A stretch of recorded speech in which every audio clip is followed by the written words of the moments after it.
Hi viewers, நான் அவங்க chef ஆனந்தப்பாவு. இன்றைக்கி மெனுவில் எக் பெப்பர் மசாலா எப்படி பண்ணுறதுன்னு பார்க்கலாம்.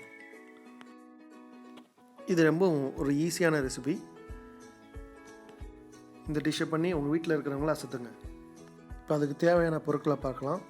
முட்டை 2, சீரகம் அரை டீஸ்பூன், கருவேப்பிலை கொஞ்சமாக, பச்சை மிளகாய் 2, பெரிய வெங்காயம் 1, தக்காளி 2, இஞ்சி பூண்டு விழுது 2 டீஸ்பூன், மஞ்சள் தூள் 1/4 டீஸ்பூன், மிளகாய்த்தூள் அரை டீஸ்பூன், மசாலா பொடி அரை டீஸ்பூன், மிளகுத்தூள் அரை டீஸ்பூன், உப்பு தேவையான அளவு, கொத்தமல்லி இலை, வெங்காயம், தக்காளி, பச்சை மிளகாய் எல்லாத்தையும் நறுக்கி வச்சுக்கலாம். இன்றைக்கி 2 பேர்த்துக்கு சமைக்க போகிறோம். அதனால் 2 முட்டையை பாயில் பண்ணி தனியாக வச்சுக்கோங்க. இப்போ ஃப்ரை பேன் அடுப்பில் வச்சு கொஞ்சமாக எண்ணெய் ஊற்றிக்கலாம். எண்ணெய் காஞ்ச உடனே சீரகத்தை போட்டுடலாம். சீரகம் கலர் சேஞ்ச் ஆன உடனே கருவேப்பிலை போடலாம். அடுத்து பச்சை மிளகாய் ஆட் பண்ணிக்கோங்க.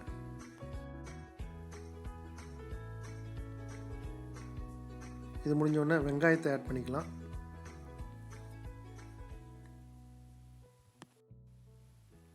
இந்த முட்டை மசாலாவுக்கு கொஞ்சம் ஆயில் எக்ஸ்ட்ரா விட்டுக்கோங்க, அப்போ தான் டேஸ்ட்டாக இருக்கும்.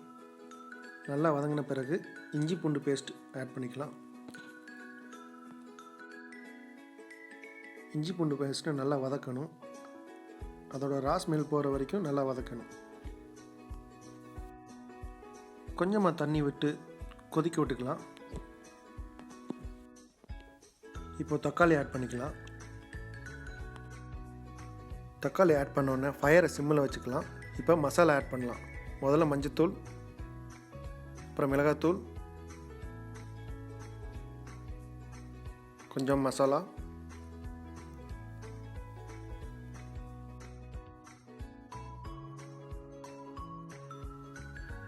இப்போ மிளகுத்தூள் ஆட் பண்ணிக்கலாம்.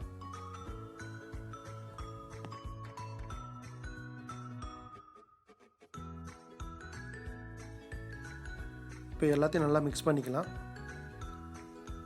கொஞ்சமாக உப்பு ஆட் பண்ணிக்கலாம்.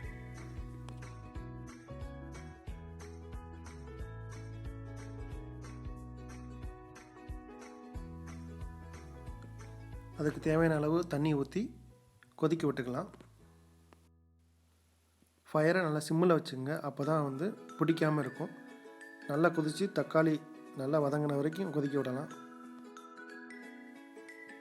இப்போ காரத்தையும் உப்பையும் செக் பண்ணிக்கலாம். இப்போ மசாலா ரெடி ஆயிடுச்சு. அவிச்சு வச்ச முட்டையை எடுத்து தோலை உரித்து கட் பண்ணி ஒரு பவுலில் வச்சுக்கலாம். நம்ம பண்ணி வச்ச மசாலாவை இது மேலே ஆட் பண்ணிங்கன்னா முட்டை மசாலா ரெடி. இதுக்கு combination chapati, dosa, idli, vegetable pulao, plain biryani, even white ரைஸ்க்கும் அருமையாக இருக்கும். இது ரொம்ப ஈஸியாக பண்ணக்கூடிய recipe. The food is ready to serve and enjoy with your loved one.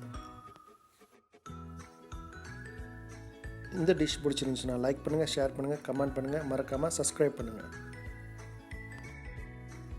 அடுத்து ஒரு சிம்பிளான ஈஸியான ரெசிபி உங்களை சந்திக்கிறேன். நான் உங்கள் செஃப் ஆனந்தப்பாவு.